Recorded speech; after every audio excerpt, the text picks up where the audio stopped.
Greetings 11th class political science students. Welcome back to our channel. Hope you all are doing great. And today we are here back with the part 5th of the chapter of federalism.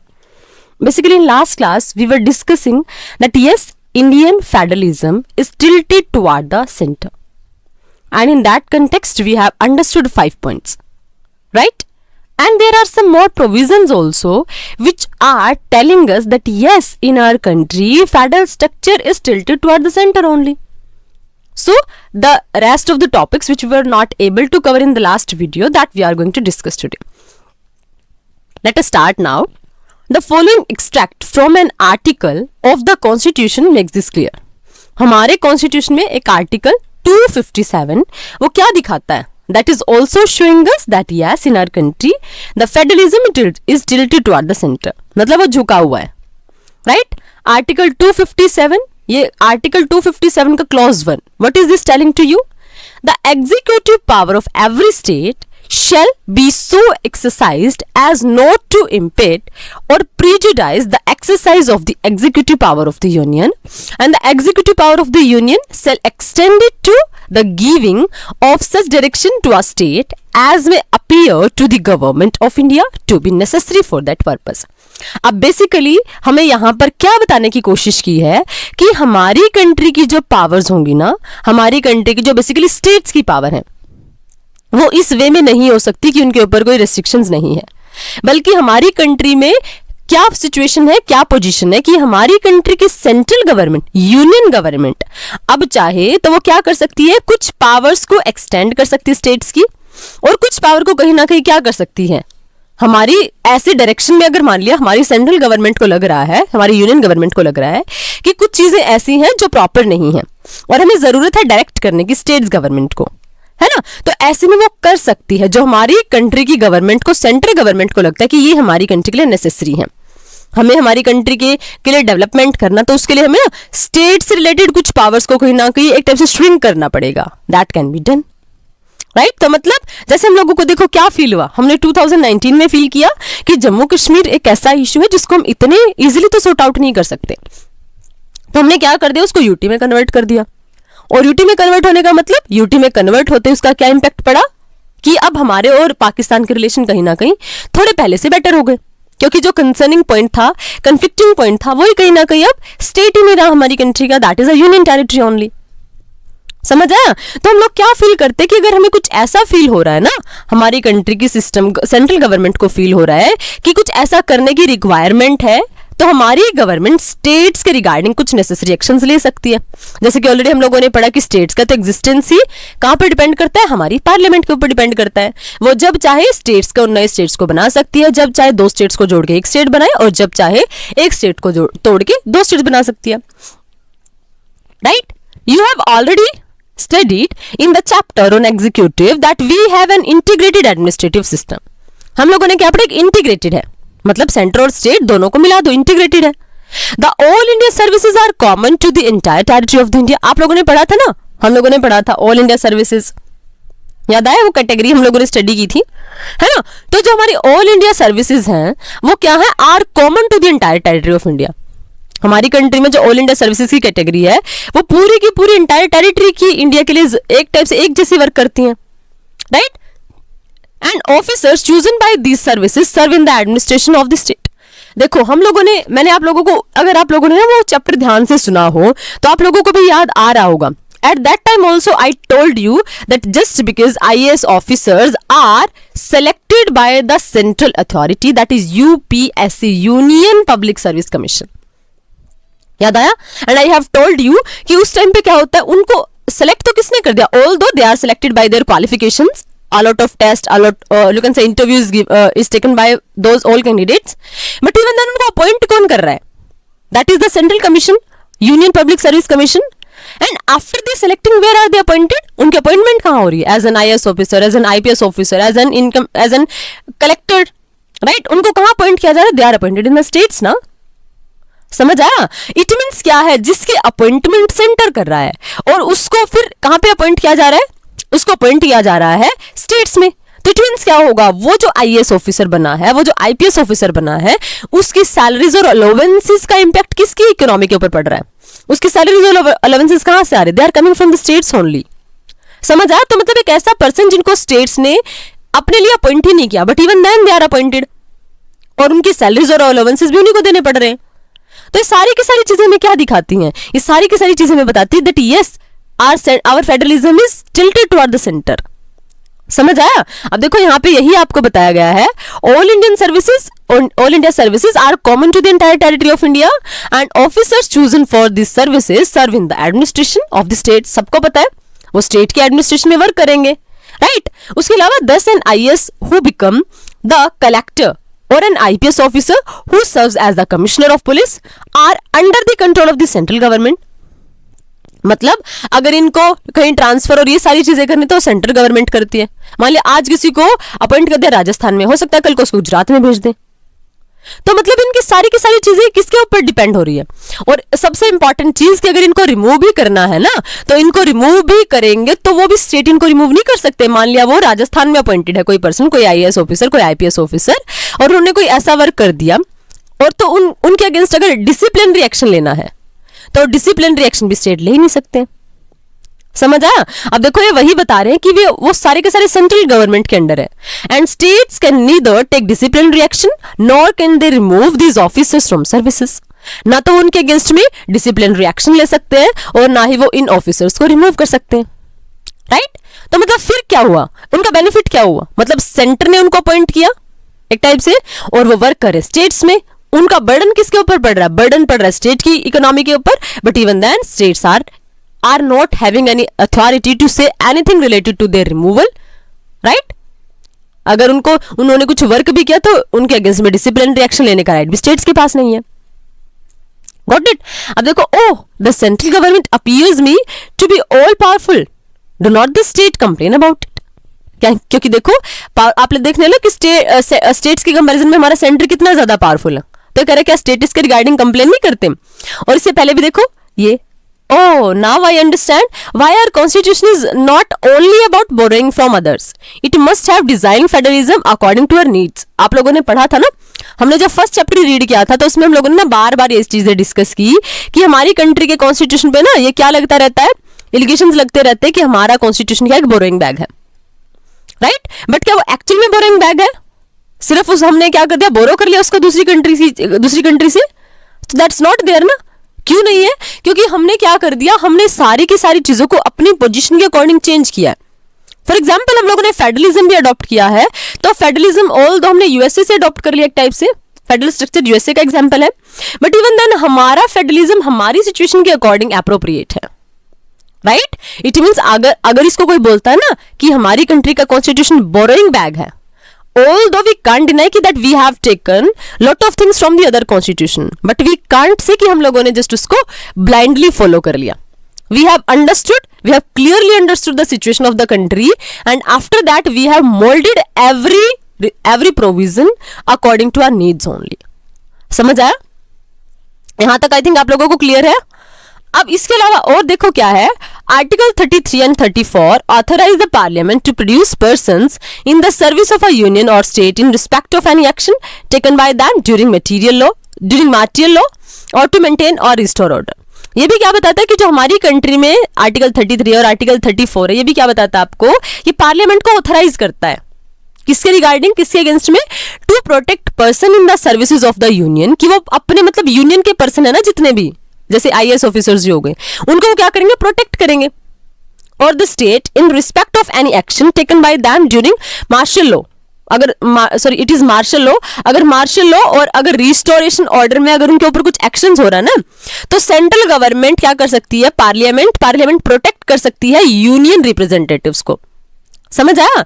This provision further strengthen the power of union government. ये भी क्या दिखाता है कि अब देखो martial law लग गया कहीं पे, है ना, अगर कहीं पे अगर लॉ एंड ऑर्डर रिस्टोर करना है, उसके अगेंस्ट में अगर मान लिया सेंट्रल अथॉरिटीज के पीपल ने कुछ ऐसा एक्शन कर लिया जो अप्रोप्रिएट नहीं था according to that particular situation, तो वहां पे सेंट्रल गवर्नमेंट को क्या अथॉरिटी है, पार्लियामेंट को क्या अथॉरिटी है कि वो उन लोगों को प्रोटेक्ट कर सकती है। Again this is telling us ना कि ये सेंट्रल की मोर पावर्स है, right? The armed forces special powers act has been made to the basis of this provision, और हमारी कंट्री के जो आर्म्ड फोर्स हैं उनको जो स्पेशल पावर्स हम लोगों ने दी हैं ये क्या प्रोवाइड करवाती है, इस पर्टिकुलर प्रोविजन को बेस प्रोवाइड करवाती हैं, right. This act has created tensions between the people and the armed forces on some occasion. कई बार ऐसा देखो क्या होता है, मान लिया आर्म्ड फोर्सेस ने कुछ एक्शन ले लिया, राइट। अब अगर देखो क्या है, अगर आर्म्ड फोर्सेस के अकॉर्डिंग वो पर्सन है जो रिप्रेजेंटेटिव, उसने कुछ गलत वर्क कर दिया और आर्म्ड फोर्सेस को उसके अगेंस्ट एक्शन लेना है, क्योंकि आर्म्ड फोर्सेस का तो बेसिक वर्क क्या है, मेजर टास्क क्या है कि उनको कंट्री में लॉ एंड ऑर्डर को मेंटेन करना होता है, पीस को मेंटेन करना होता है।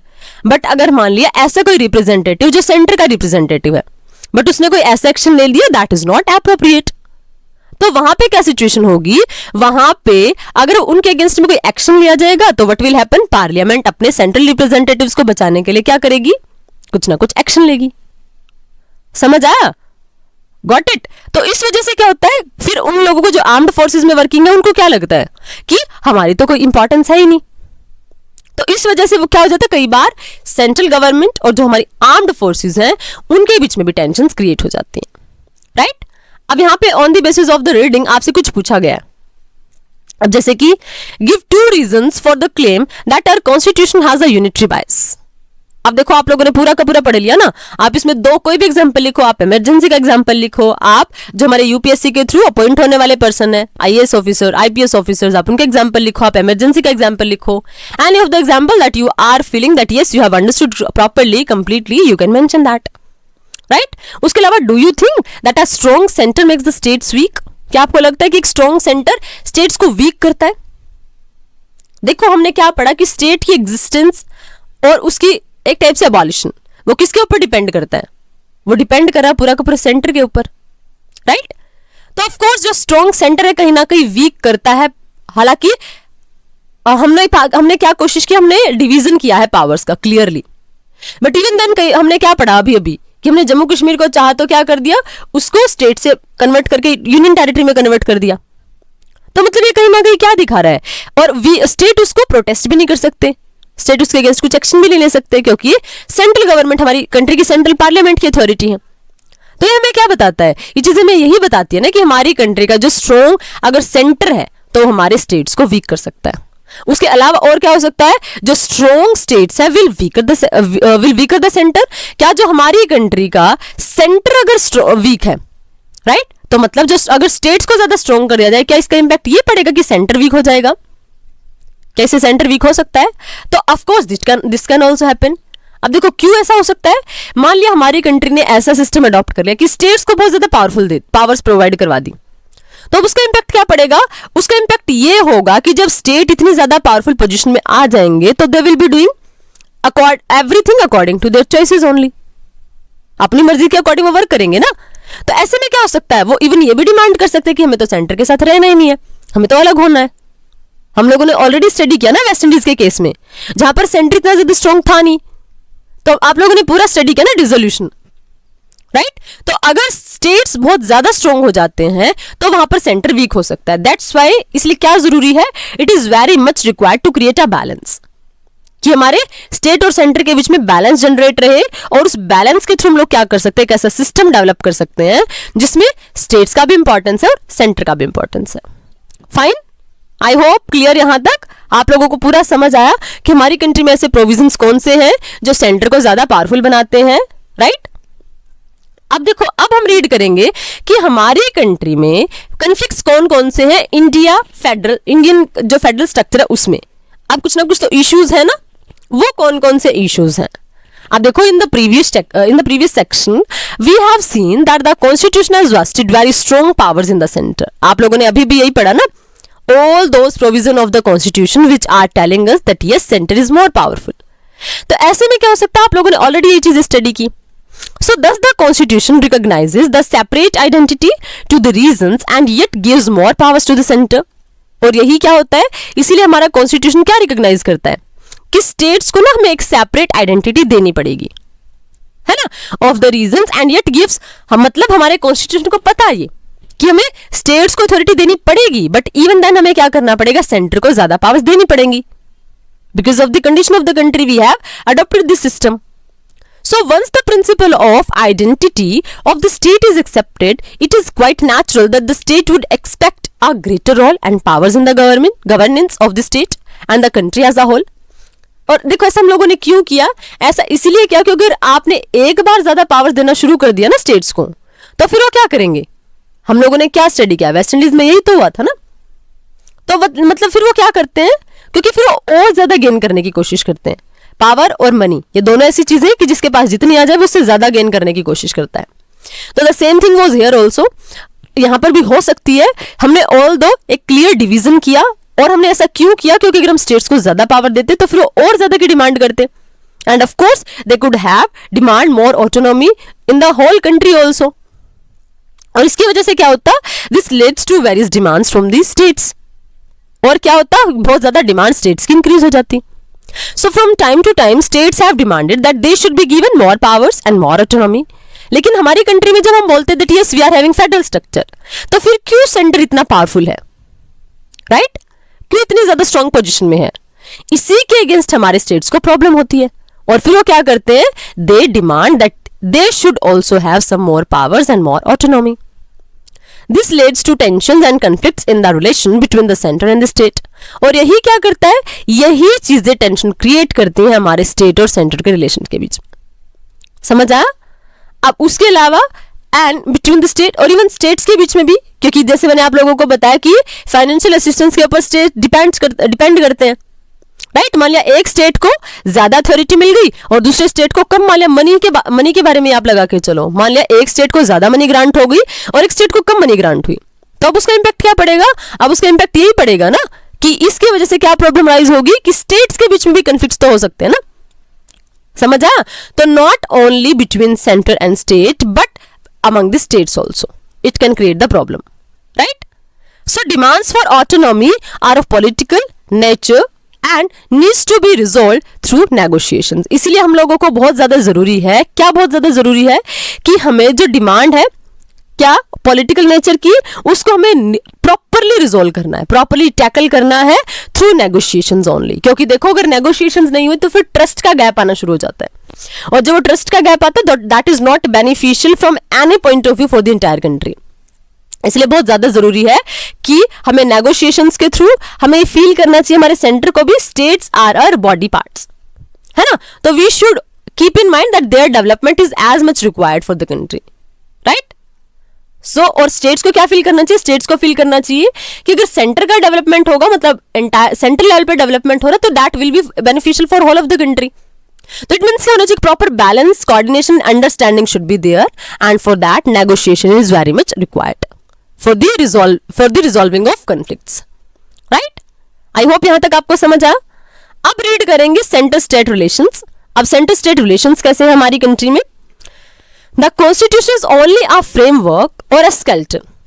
Its flesh and blood is provided by the actual process of politics. जो कॉन्स्टिट्यूशन, क्योंकि देखो कॉन्स्टिट्यूशन क्या है, एक डॉक्यूमेंट ही तो है ना, लीगल डॉक्यूमेंट ही तो है ना. समझ आ? अगर आपने कॉन्स्टिट्यूशन जस्ट लिख के डाल दिया एक साइड में, क्या उसका कुछ इंपॉर्टेंस है?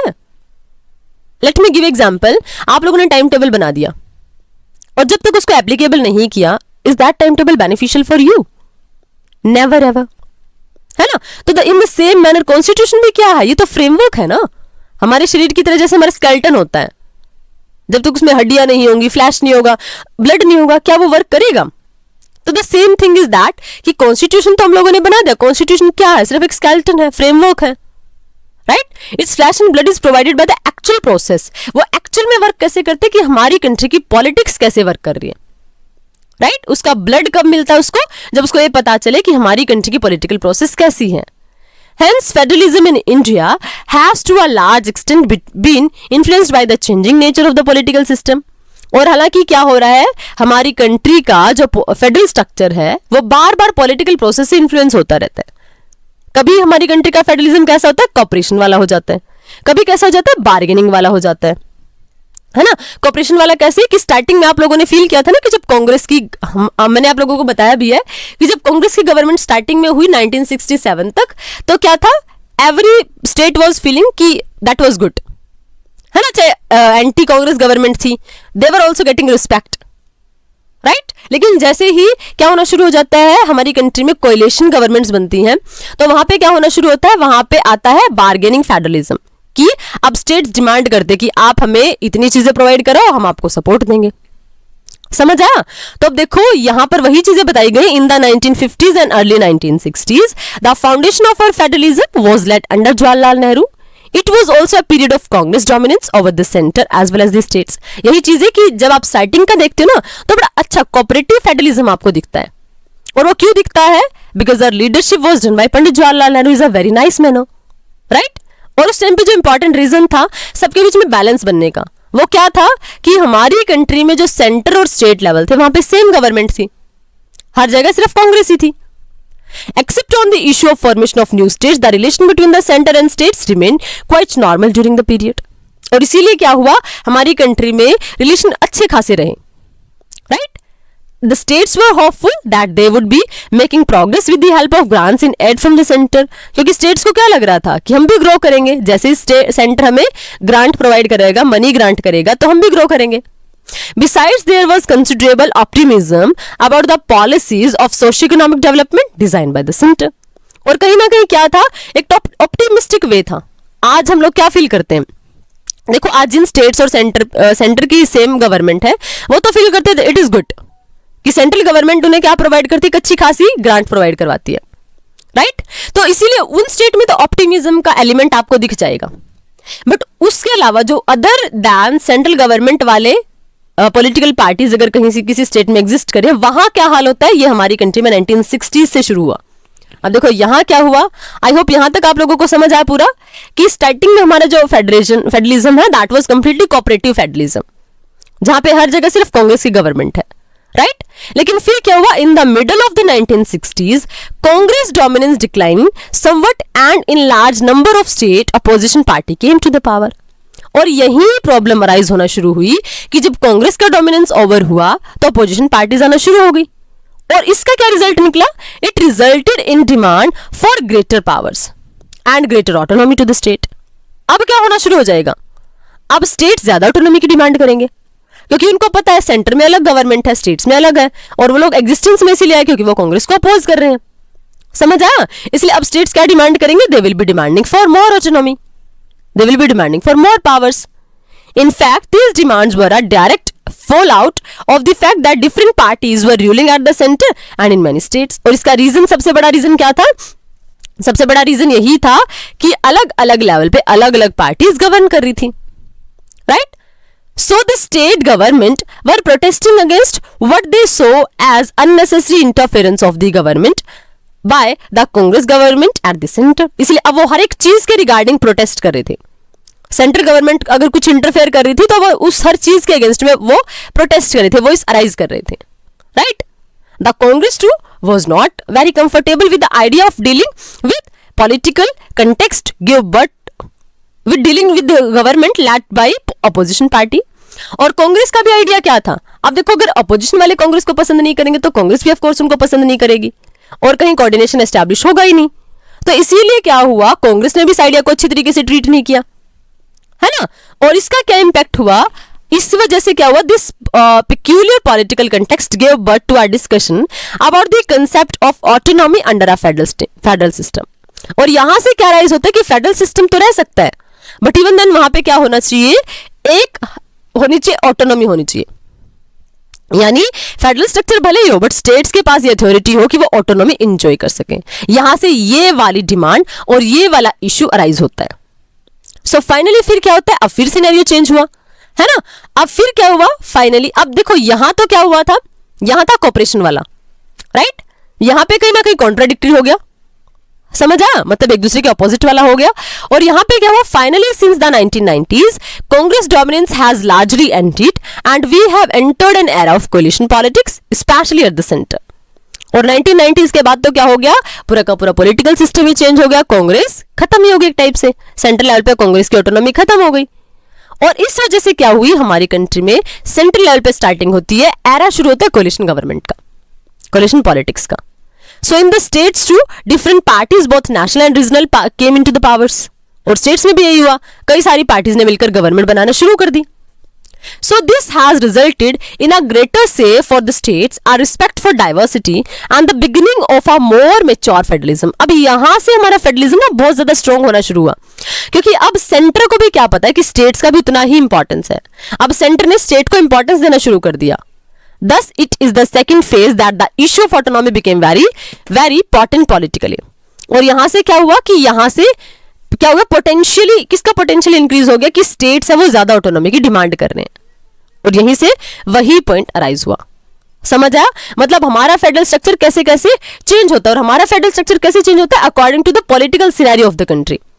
जहां हमें क्या लगा कि बैलेंस हुआ. बैलेंस क्यों हुआ? क्योंकि सेंट्रल और स्टेट लेवल पे सेम गवर्नमेंट थी, राइट. प्रॉब्लम कब अराइज हुई? जहां पर अलग अलग गवर्नमेंट बनना शुरू हुई. और फाइनली क्या हुआ? फाइनली ये हुआ जब कोलिशन गवर्नमेंट बनी तो फिर हमारा पॉलिटिकल सिस्टम, पॉलिटिकल सिनेरियो और ज्यादा चेंज हो गया. आई होप यहां तक आपको कंप्लीटली क्लियर है कि फेडरल स्ट्रक्चर के ऊपर सबसे जो लार्ज इंपैक्ट पड़ता है वो किसका पड़ता है? That is the political system of the country, right. अब देखो यहां पे क्या दिखा रखा है, this is quite interesting. So laws are continuous alone do not decide everything. After all actual politics decide the nature of a government. और ये बिल्कुल सही बात है कि कॉन्स्टिट्यूशन तो क्या है, it is a legal document ना, तो आप उसको कैसे आप यूज में लेके आते हो. Again I am giving example of time table. आपने उसको कैसे यूटिलाइज किया वो इंपॉर्टेंट है. तो कॉन्स्टिट्यूशन तो सारी कंट्रीज में है, बट इवन देन बहुत सारी कंट्री फेल हो जाती है अपना सिस्टम चलाने में. क्यों? क्योंकि वो उसके साथ प्रॉपरली डील नहीं कर पाती हैं. समझ आया? And in our country we have worked properly with the constitution and that's why the example is in front of you कि इंडिपेंडेंस कितने दिनों के बाद भी हमारा फेडरलिज्म प्रॉपरली वर्क कर रहा है. बट द थिंग इज कि हमारी कंट्री में क्या हुआ कि जो सिस्टम है हमारा फेडरल स्ट्रक्चर वो कैसे वर्क करेगा ये डिसाइड करता है, ये डिसाइड होता है by the political scenario of the country. I hope till here everything, every word is completely clear to all of you. But if you are having doubts you can ask your doubts and question in comment section, right. We'll meet in next video. Till then, keep learning and stay connected. But if you thought that video is helpful for you and you are learning something beneficial, so please like the video and subscribe the channel as well. We will meet in next video. Till then, take care. Thank you. Thanks a lot.